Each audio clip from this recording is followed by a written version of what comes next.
예, 안녕하세요. 굉장히 오랜만에 학생들을 만나게 됐습니다. 제가 군복무를 하고 나라를 지키다가 작년 10월 달에 제대를 해서 약 한 3년 만에 지금 학생들을 만나게 됐어요. 약간 긴장 걱정도 되고 다른 한편으로 또 설레기도 해요. 워낙 오랜만에 강의를 찍는 거라서 잘할 수 있을까? 조금 걱정이 되기도 하고, 그 다음에 드디어 이제 학생들하고 오랜만에 만나서 이제 강의로 학생들과 소통을 할 수가 있구나 해서 굉장히 기대되기도 해요. 근데 한번 기쁜 마음을 가지고 한번 최선을 다해서 한번 좋은 컨텐츠를 가지고 학생들과 한번 만나서 얘기를 해보겠습니다.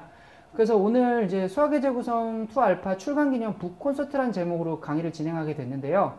그래서 학생들의 수학 공부법에 대해서 얘기를 해보려고 해요. 수학 공부법에 대해서 중요한 제가 이제 느꼈던, 지금까지 학생들을 봤을 때 이렇게 공부하면 안 된다라고 느꼈던 그런 부분에 대해서 한번 집어주는 그런 영상을 한번 찍어보려고 합니다. 그래서 그 제목으로 한번 진행을 해보려고 하고요. 그래서 수학은 아니다 라는 제목으로 진행을 해보려고 합니다. 수학은 아니다. 그러니까 수학은 아니다. 조금 약간 생소하게 느껴질 수도 있는데, 수학은 모식갱이가 아니다 라는 얘기로 진행을 하겠죠. 그래서 수학은 모식갱이가 아니다 라는 제목으로 세 가지 얘기를 하려고 그래요. 뭐 대단치 않고 세 가지 얘기를 해보면 이 얘기 강의 끝나는데요. 길지 않아요. 한 15분, 20분 정도 걸릴 거라고 생각해요. 그래서 첫 번째 주제로 수학은 아니다. 수학은 뭐가 아닐까요? 첫 번째는 수학은 온라인 게임이 아닙니다. 수학은 온라인 게임이 아니다 라는 얘기를 한번 진행을 해보려고 해요. 사실 이 부분은 제가 학생들을 만나면서 학생들과 온라인 상에서 수능 멘토링 카페를 운영하면서 수많은 학생들과 제가 질문 답변을 했고, 학생들의 수학 공부법에 대해서 많이 상담을 했고, 그에 대해서 제가 답변을 해주면서 가장 많이 공통적으로 느꼈던 부분이에요. 학생들이 잘못 생각하는 부분이 바로 이 부분이라고 생각을 해서 강의에서 첫 번째로 수학은 아니다. 뭐가 아니냐? 온라인 게임이 아니다라는 얘기를 한번 해보려고 합니다. 어느 MMORPG 게임 홍보 영상이라 그래요. 그래서 봤더니 쾌속 레벨업을 즐겨라 라는 말이 나오네요. 그러니까 사실 수학 학생들이 MMORPG를 많이 하다 보니까 이런 생각을 더 많이 하게 되는 것 같아요. 그러니까 RPG 게임을 한다는 거는 어떤 단계가 있죠. 경험치를 쌓고 스킬 혹은 뭐 스탯을 해서 스킬 트리를 쭉쭉쭉쭉 따라가면서 2단계, 2단계, 2단계 이렇게 올라가면 되잖아요. 그 단계를 어느 누구든지 그 방법을 따라서 몇 시간을 투자를 하면 동일한 결과가 나오죠. 그래서 쾌속 레벨을 즐겨라. 그러니까 그 동일한 시간을 투자하는 그 시간이 짧게 한다. 금방금방 올려주는 재미를 느껴주겠다 이거 아니에요. 그 학생들이 이런 거에 워낙 레벨업을 한다는 게 이런 식으로 쉽게 되는 거에 익숙해지다 보니까 어느 누구나 이 방법을 따라서 가면은 이렇게 갈 거다라고 생각을 하다 보니까 수학 공부도 이럴 거라고 생각을 해요. 그래서 자주 나오는 것 중에 하나가 뭐냐, 수학 공부도 이럴 거라고 생각을 하면서 자주 나오는 게, 예를 들어서 가장 자주 만났던 질문 중에 하나가 뭐냐, 수학 교과서를 어떻게 봐야 해요? 라는 질문을 굉장히 많이 해요. 그러니까 마치 어떻게 보면 레벨업 하는 거죠. 레벨업 하는 거죠. 그래서 수학 교과서를 어떻게 봐야 되냐? 그럼 사실 저는 이렇게 얘기해요. 계산할 수 있고 글자 읽을 수 있잖아요. 간단한 계산할 수 있고 글자 읽을 수 있잖아요. 그럼 어떻게 하면 되냐? 책을 첫 장을 펴요. 책에서 읽으라면 읽어요. 생각해 봅시다 하면 생각해 봐요. 풀어 봅시다 하면 풀어요. 그런 식으로 첫 장부터 마지막 장까지 꼼꼼하게 빠짐없이 치열하게 그렇게 첫 장부터 마지막 장까지 보면 돼요. 그래서 이렇게 얘기를 합니다. 수학 교과서 어떻게 봐야 해요? 라고 물어봤을 때 저는 수학 교과서를 첫 장부터 끝 장까지 책에서 시키는 대로 보면 됩니다. 라고 얘기를 해요. 그럼 학생들이 싫어하죠. 그게 아닌데 내가 바라는 건 그게 아닌데 뭐냐.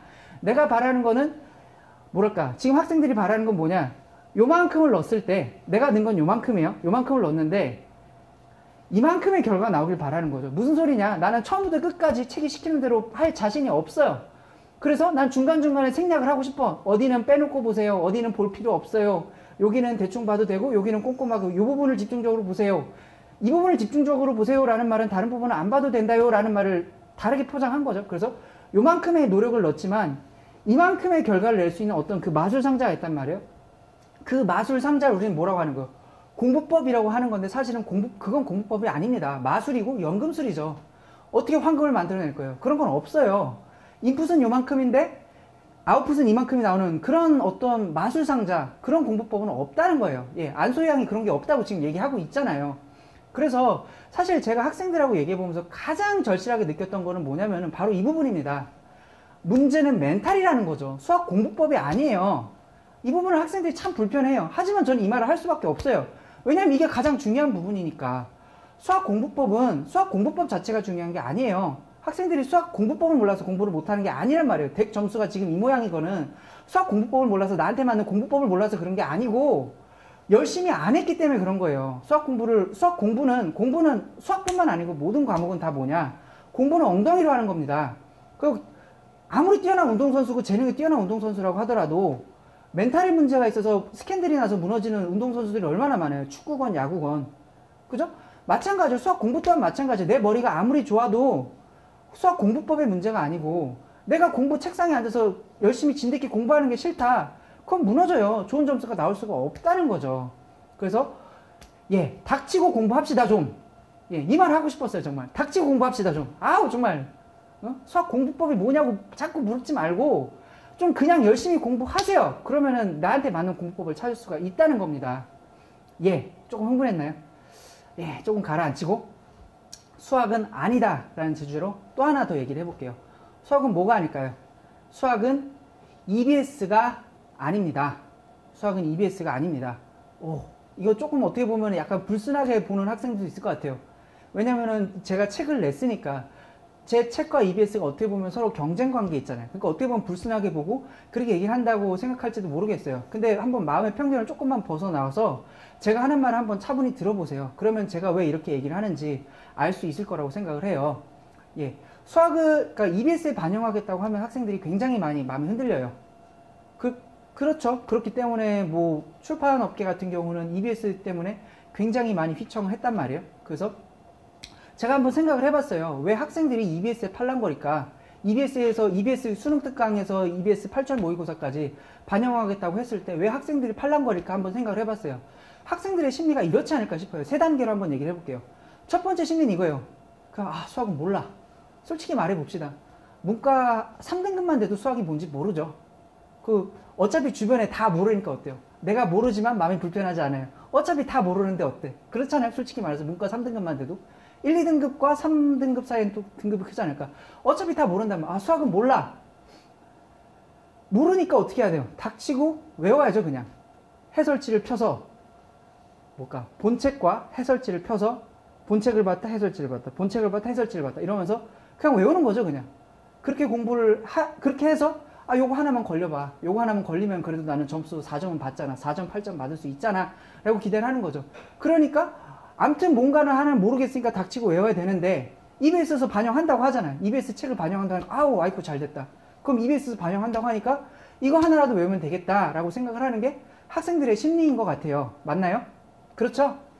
미안합니다만 그거는 대단히 잘못된 공부 접근법입니다. 내신과 수능이 기본적으로 많이 달라요. 내신을 공부할 때는 그게 어느 정도 통할지도 모르겠어요. 내신이라는 건 범위가 좁잖아요. 그거 나오는 문제 유형도 기본적으로 단순한 계산 문제들을 주로 나오죠. 그 단어를 처음 배우는 거기 때문에 범위도 좁고 단순한 수준의 문제를 주로 다룹니다. 반면에 수능 같은 경우는 어때요? 고등학교 2학년, 3학년 과정이 전범위죠. 그리고 간접 출제되는 범위가 고등학교 1학년 과정도 나오고 중학교 이전 3학년, 2학년, 1학년 과정도 간접적으로 출제가 됩니다. 간접 출제라는 게 어떻게 보면 직접 출제가 아니니까 더 쉽지 않을까라고 생각할 수 있지만 어떻게 보면 더 어려워요. 간접 출제된다는 건 그 원리를 내겠다는 거거든요. 단순한 계산법을 내겠다는 게 아니고 그 원리를 물어보겠다는 거예요. 그러니까 어떻게 보면 고1 과정이나 중3 과정, 도형 과정 나오면 어쩔 줄 모르잖아요. 도형을 막 줄이면서 계속 붙여나가래. 이 도형의 무한합을 구하래. 어떻게 너무 모르잖아요. 그죠? 그렇잖아요? 그래서 어떻게 보면은 수능이라는 범위는 너무 넓어요. 수능이라는 범위는 너무 넓어서 요만큼의 범위를 가지고 공부했을 때 딸딸딸딸 외우는 그런 방식으로 공부를 할 수가 없다는 거죠. 또 하나는 수능에서는 단순한 계산 문제뿐만이 아니고 굉장히 응용되는 문제가 많이 나오죠. 어려운 수준의 내적 해결력 문제, 외적 해결력 문제 혹은 추론 문제라고 부르는 것들은 뭐냐면은 단순히 인수분해하세요. 이 2차 방정식을 푸시오. 그런 게 아니고 뭐예요. 그 2차 방정식을 푸는 거를 문제 풀이 과정에서 녹여내면서 내가 배운 거는 이만큼이지만 그걸 가지고 조합해서 새로운 무언가를 만들어 봐 하는 거잖아요. 그렇기 때문에 수학은 모르니까 암튼 외우지. 이거라도 외우면은 이거 하나라도 걸리겠지 하는 방식으로 EBS 교재를 처음부터 끝까지 본책 봤다 해설책 봤다 본책 봤다 해설책 봤다 하는 방식으로 공부를 하면 수능은 성공할 수가 없다는 거죠. 너무 불편한 진실인가요? 조금 더 제가 생생하게 더 얘기를 해볼게요. EBS가 최근에 가장 강력하게 EBS를 반영하겠다고 발표를 했던 게 2011년 수능이에요. 2011년 수능 발표를 하면서 EBS에서 뭐랄까 다시 EBS를 강력하게 반영을 하겠다. 수능 특강부터 해서 EBS 8절까지 8절은 반영 안 된다는 말도 있던데 아무튼 EBS 전 커리큘럼에서 반영을 하겠다라고 얘기를 해서 무슨 뭐 평가원의 감수도 갖고 막 여러 가지 요소를 막 도입을 하면서 했어요. 그 학생들도 팔랑팔랑 거렸죠. 근데 막상 수능을 봤어요. 2011년 수능을 봤더니 수능이 너무 어려운 거라 원수회가 다. 그러니까 학생들이 하는 말이 뭐냐. 지문이 아는 지문이라서 좋았는데 어느 지문에서 이거 문학도 그렇고 비문학도 그렇고 아는 지문이라서 너무 좋았는데 막상 풀어보니까 그걸 같이 응용을 해버려갖고 너무 어렵더라. 이렇게 되는데 이게 뭐가 EBS냐. 그러면서 이제 막 대통령 욕도 하고 교육부 장관 욕도 하고 평가원 욕도 하고 막 그랬단 말이에요. 욕을 된통 먹었어. 2011년 수능에. EBS 반영할 거다라고 얘기를 했는데 정작 뚜껑을 열어보니까 수능이 너무 어려워서 욕을 먹었단 말이에요. 그 작년 수능 2012년 수능에서는 어땠냐. 연초부터 뭐라 그랬냐면은 쉽게 내겠다. 쉽게 내서 각 영역 만점자를 1%로 맞추겠다라는 얘기를 했죠. 그래서 쉽게 내겠다고 계속 얘기를 했고 실제 수능도 비교적 쉽게 나온 편이에요. 그런데 한번 바로 작년 선배들이니까 한번 물어보세요. 작년 선배들한테.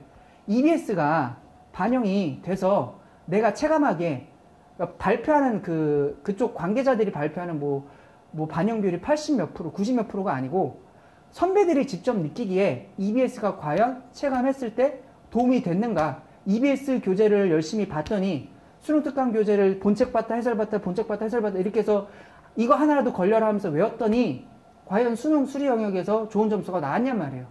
수능이 쉽게 나왔지만 꽝이라는 거죠. 2011년 수능에 수능 어렵게 나왔지만 소용없었어요. 2012년 수능 쉽게 나왔는데 EBS 역시 소용없었어요. 말이 너무 강한가요? 그래도 어떻게 이게 사실인데. 수학에서는 단호하게 말할 수 있는데 수학에서 EBS 효과는 제로라고 보면 됩니다. 그러니까 문제가 좋으면 풀면 돼요. 문제가 좋으면 풀 수는 있겠지만 그게 수능에 반영이 될 거기 때문에 이거를 풀면은 이 문제를 푼 게 기억이 나서 내가 수능 문제를 풀 때 도움이 되겠지 라고 해서 그런 불순한 의도로 EBS를 보려고 한다면은 자신 있게 말하는데 전혀 도움이 안 될 겁니다.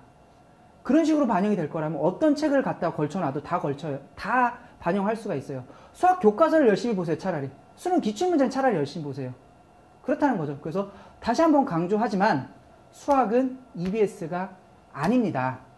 예, 그러면은 세 번째 얘기를 해볼게요. 수학은 아니다. 뭐가 아닐까요? 한 번 더 얘기를 해볼 텐데요. 수학은 약간 이상해요. 꾸준히 매일매일 공부하는 과목이 아닙니다. 이게 뭔 소리야? 공부하지 말라고 그럼? 꾸준히 하지 말라고? 뭐 꼼수 있다는 건가? 그게 아니죠. 저는 되게 정통파예요. 원리적으로 얘기하는 사람인데 꾸준히 매일매일 공부하는 과목이 아니다라는 거예요. 왜 그럴까요?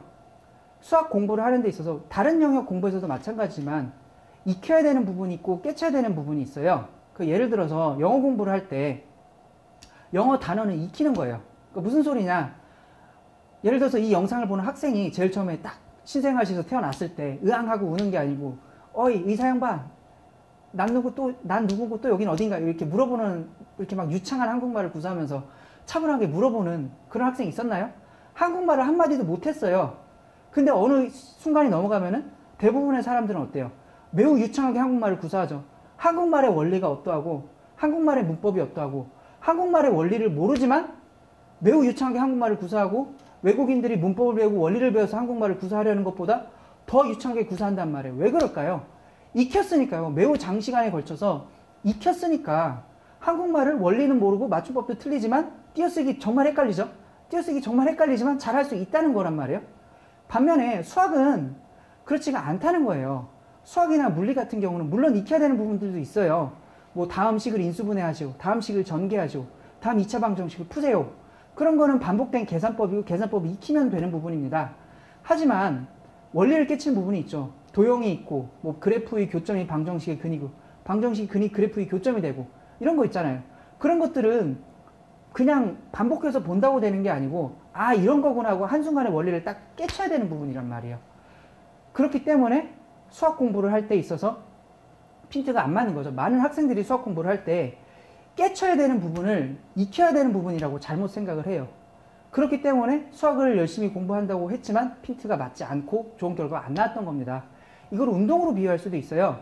그러니까 예를 들어서 내가 마라톤을 뛰고 싶어요. 마라톤 42.19km를 완주하고 싶다고 한번 생각을 해봅시다. 그러면 일주일에 하루 몰아서 35km 뛰는 게 좋을까요? 아니죠. 하루에 5km씩 7일을 뛰는 게 더 낫겠죠. 매일매일 5kg씩 뛰어서 폐활량이 늘면은 그 다음에 7kg를 뛰고 10kg를 뛰고 20kg를 뛰고 그런 식으로 매일매일 꾸준히 공부하는 게 좋을 거예요. 그건 폐활량 운동을 하는 거는 익힘의 영역이죠. 반면에 근력 운동을 한다고 생각을 해봅시다. 내가 살이 너무 쪘어. 아, 이건 조금 다르지만 살이 너무 찌면 산소를 태워야 되니까 유산소 운동이니까 조금 다르다. 아, 다시. 그러니까 내가 식스팩을 만들고 싶어. 내 몸에 근육을 붙이고 싶어. 그럼 어떻게 해야 돼요? 그러니까 혹시 피트니스 센터 가갖고 트레이너한테 이렇게 레슨 받아본 학생들이 있나요? 그럼 레슨 받으면은 내가 이렇게 근력 운동을 한단 말이에요? 그러면은 하면은 내가 막 너무 쉽게 숭풍숭풍 들면은 막 더 끼워요. 그래갖고 막 너무 무거워요 막 할 때까지 막 나를 괴롭혀. 그래서 도저히 못 들겠다고 싶어서 막 너무 무겁다고 할 정도까지 해서 그걸 막 2세트, 3세트 시킨단 말이에요.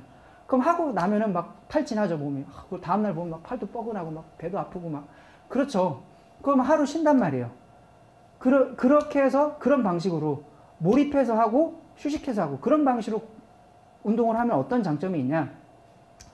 근육에 무리를 주는 거예요. 근섬유에 무리를 주면 근섬유가 끊어지죠. 근섬유가 하나가 끊어지지만 회복기간을 거치면서 어떻게 돼요? 하나가 끊어지면 붙을 때는 2개, 3개씩 붙는단 말이에요. 그러니까 근육이 더 두툼해지고 내 근육이 더 발달을 하게 되는 거죠. 그래서 수학 공부에 있어서는 수학 공부는 익힘의 영역도 있지만 깨침의 영역이 더 크다는 거예요. 마치 근력 운동을 하듯이 내 두뇌를 괴롭혀야 돼요. 내 두뇌를 괴롭혀서 매일매일 꾸준히 요만큼씩 영어 단어 외우듯이 5개, 10개 외우듯이 요만큼 꾸준히 내 두뇌에 무리가 안 갈 정도로 가볍게 하면 되겠지가 아니고 한번 몰입해서 수학 공부 하루 날을 잡고 5시간, 6시간씩 수학만 파야 돼요.